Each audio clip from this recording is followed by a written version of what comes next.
हज़रत हफ्सा रज़ी अल्लाह ताला अन्हा निहायत जेका आहे आबिदा हुई, ज़ाहिदा हुई, तमामु घणी इबादत कंदी हुई, रातियूं जागंदी हुई, जागी जागी इबादत कंदी हुई, ॾींहं जो रोज़ो रखंदी हुई।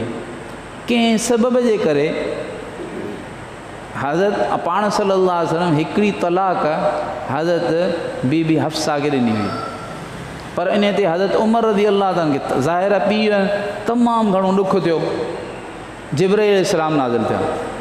जिब्राईल अलैहिस्सलाम अची चयो रसूलुल्लाह सल्लल्लाहु अलैहि वसल्लम खे त अल्लाह पाक फरमाए पियो त तव्हां हफ्सा जेका आहे ॾाढी घणा रोज़ा रखण वारी आहे ऐं ॾाढी इबादत गुज़ार आहे, तव्हां इन सां रुजू फरमायो। ऐं इन सां हज़रत उमर रज़ी अल्लाह ताला जी बि दिलि जोई थींदी, उन्हनि खे बि तसली मिलंदी।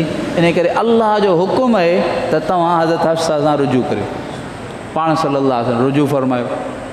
ॾिसो न अल्लाह पाक खे हस्तियूं केॾियूं मुबारक आहिनि जो अल्लाह पाक जे तरफ़ां जिब्राईल अलैहिस्सलाम नाज़िल थी करे हुज़ूर पाक सल्लल्लाहु अलैहि वसल्लम जिन खे अची करे जेको तो चए पियो त अल्लाह ताला फरमायो आहे त तव्हां हफ्सा खे जेका तलाक ॾिनी आहे हिकिड़ी तलाक तव्हां रुजू कयो। असल में तलाक ॾियण जो तरीक़ो बि इहो आहे।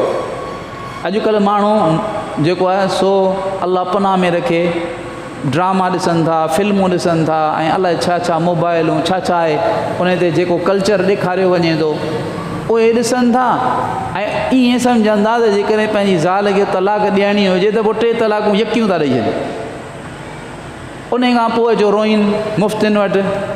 भई मुफ़्ती जेको आहे उहो मसइला ठाहींदो कोन्हे या मौलवी जेको आहे उहो मसइला ठाहींदो कोन्हे। मौलवी या मुफ़्ती मसइला अल्लाह पाक जे तरफ़ां जेको मसइलो आहे उहो ॿुधाईंदो आहे। तव्हां था चओ साईं को न का सूरत कढो, वारो करियो, हीअं करियो, हूअं करियो। बाबा जेॾी महिल तव्हां जेको आहे सो इल्मु हासिलु कोन कयो, तव्हां जहालत इख़्तियार कई, तव्हांजे मथां इल्मु फ़र्ज़ु हो, तव्हां जेके निकाह महिल त तव्हां मौलवीअ वटि आया हो, साईं हलो वरी निकाह पढ़ायो। पर निकाह ख़तमु करण महिल तव्हां मौलवीअ खां पुछो त को तरीक़ो इन जो बि हूंदो या न।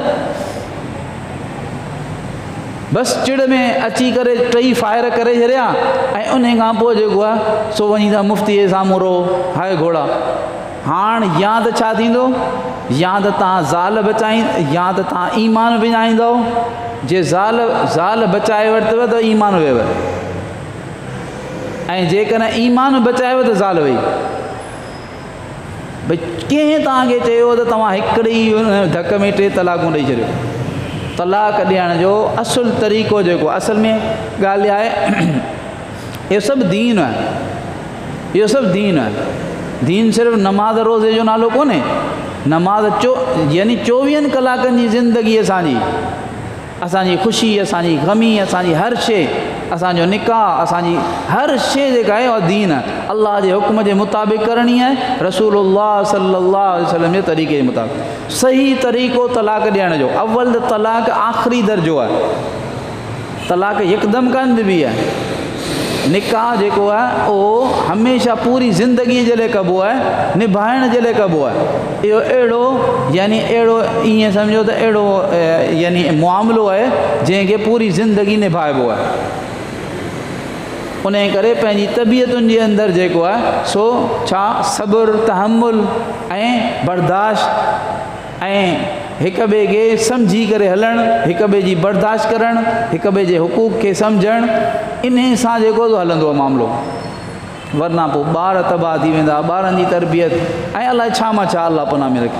त सही तरीक़ो जेको जेकॾहिं आख़िरी सूरत आहे, सोचे तव्हांखे 100 दफ़ा 200 दफ़ा सोचण खां पोइ तव्हां चओ था तलाक खां सवाइ को हल कोन्हे, त पोइ इहो आहे त तव्हां पंहिंजी घरवारी खे उन पाकीअ जे ज़माने में जंहिंमें हम बिस्तरी न थी हुजे, पाकीअ जो ज़मानो हुजे, उन में मुड़ुसु पंहिंजी घरवारी खे हिकिड़ो दफ़ो चए त मूं तोखे तलाक ॾिनी, बसि। हाणे छा थींदो, जेॾी महिल हुनखे चवंदो त हाणे हुनजी इद्दत शुरू थी वेंदी। उहा इद्दत बि गुज़ारींदी मुड़ुस जे घर में, माइटनि में कान वेंदी। मुड़ुस जे घर में हुनखे इद्दत गुज़ारणी आहे ऐं उहा 3 माहवारियूं जेके इद्दत आहे उन जे विच में उन औरत खे शरीयत तरग़ीब ॾिए थी त तूं पंहिंजे घर वारे खे पंहिंजे तरफ़ माइल कर। अक्सर तलाक जूं इहे ॻाल्हियूं चिड़ में थींदियूं आहिनि। चिड़ जेॾी महिल इंसान ते ग़ालिब थींदी आहे त इंसान जो जेको अक़ुल आहे उहो कमु कोन कंदो आहे। हाणे इहो जोश जज़्बो ख़तमु थियो, चिड़ ख़तमु थी, सोचिनि पंहिंजे ज़िंदगी जे बारे में, पंहिंजे औलाद जी ज़िंदगी जे बारे में थधा थी विया। हाणे मुड़ुसु थधो थियो, हुनखे ख़्यालु आयो औरत थधी थी, पाण में ठही विया।